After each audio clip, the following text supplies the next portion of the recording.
So when MAGA celebrated the election win, they was acting like they had won the Super Bowl.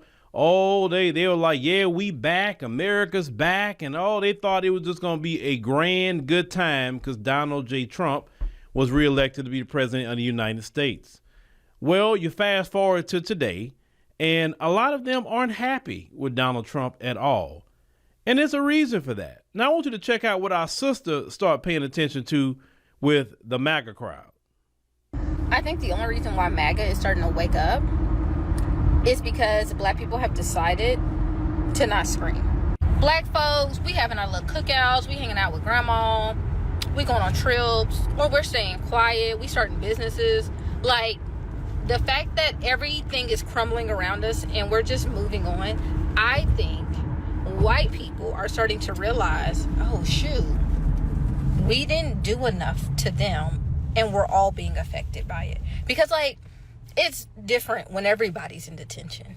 It's not fun when only one person is in detention. And the problem is they think they're the only ones in detention because they're the only ones crying and screaming about the problems that are happening right now. And to be honest with you, enjoy. Now, here's the thing. They're not getting what they wanted. See, what they wanted was them to be extremely oppressive to black folks, for sure, and everybody else. He thought that, we're going to get at DEI. And when he started getting at DEI actually hurt them because a lot of them is in these DEI positions. Understand? So he started letting go a lot of these federal workers. It harmed more white people than it harmed black people because anybody that got just a half a brain could just do some preliminary research, and it shows that white people have the majority of the federal jobs. It's not black people.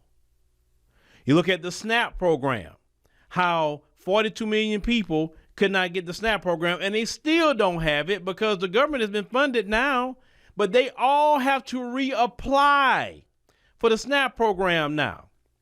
And a lot of them will not get it because of the one big beautiful bill, when they changed a lot of requirements in the SNAP program. So 42 million people, recipients, or at least the families, have to reapply for SNAP. So that's just crazy in itself. You look at the farmers, how he put the tariffs on the soybeans, and China was like, nope, I'm not doing that, and went to Brazil and other countries and went from a $12 billion a year industry to zero.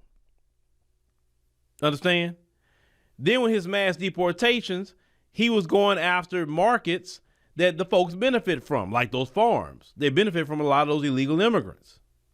And some of them in farms thought, well, okay, we cool with mass deportation because black people going to come work in farms again. And they realized, oh, shoot, black people not going to come work the farms here. We're not working none of your farm. You understand? The more and more Trump promised to get groceries down the first day, he actually made groceries go up with the tariffs. Now he's trying to roll back the tariffs now on things like bananas and coffee and meat and all this other things like that he did it. Trump said the economy is doing great for him and his friends, but it's not doing great for the folks definitely the folks that voted for him. Then on top of that, when they want to express their anger, we're not there for them to do it. We're out of the way.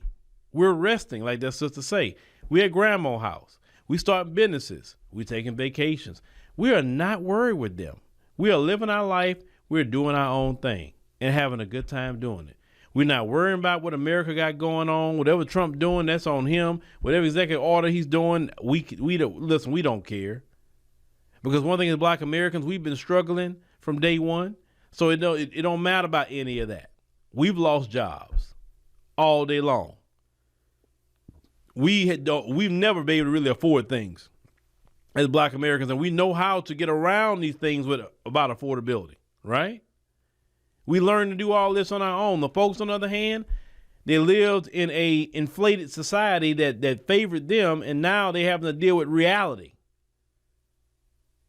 They're dealing with their culture, because see, if they understood their culture, the rich among them never liked the poor. Never liked them. But they were so caught up on racism, they didn't really think about, hey, wait a minute. What's the plan now? Everything they thought they was going to have, we win and we this. Now they crying about everything. They battling each other. Now they talking about you got MAGA versus America first. They got that going on. And the whole time black people like, man, I'm watching it from the outside. I got my popcorn. I'm enjoying every bit of this. These folks and they effery. I'm enjoying it. And I hope they keep on imploding on themselves, because if they're imploding on themselves, they're not messing with us. So, hey, I'm good. We're good as black Americans. They do their thing. And some of them are saying, hey, man, we need to stop fighting each other. This white supremacy thing not going to work. We keep fighting each other. Hey, let's get back to getting at the blacks. Nobody want to hear that about no blacks right now, because the blacks are not in the way. We chilling. We letting y'all do your thing. The Democrats, you see what they doing? We don't care. Because see, the Democrats and Republicans got to be on one accord for this thing to work. If they're not on one accord, it's not going to work. And one thing they can be on one accord about is us. And since we're out the way, even the Democrat scare tactics don't even work anymore. Oh, look what Trump doing. Oh, he's going to do executive order. Oh, he's going to do this. He's going to do that. I don't care. Let him do it. Everybody understanding what America really is now. The East Indians, they getting a taste of it now. A lot of people getting their taste. All we got to do is stay out the way and continue doing what we doing. It's been a beautiful thing. But yeah, MAGA is falling apart, literally. And these folks thought that they was going to just, hey, we're going to go back to, notice they being more openly racist, and yet they're not happy. I thought that would have made your days to be openly racist, but no, they're not happy about anything. And this is good. See, black folks, when we stay out the way, we ain't got nothing to worry about. We are good. The economy doing this, we are good. We just fine. The price of meat high, don't care about that. We've been knowing that. We are good. Rent is high. Yeah, we know. We've always figured it out. We good. And the black folks keep staying out the way. Don't get in the way. Don't mess with those people. None of that. Leave it alone. Leave them alone. Because you understand European history, they gonna collapse on themselves. They cannot get along. They can't. They never can get along. And you think they'll get along here? We should have been stayed out the way. Maybe this thing would have wrapped up a lot sooner.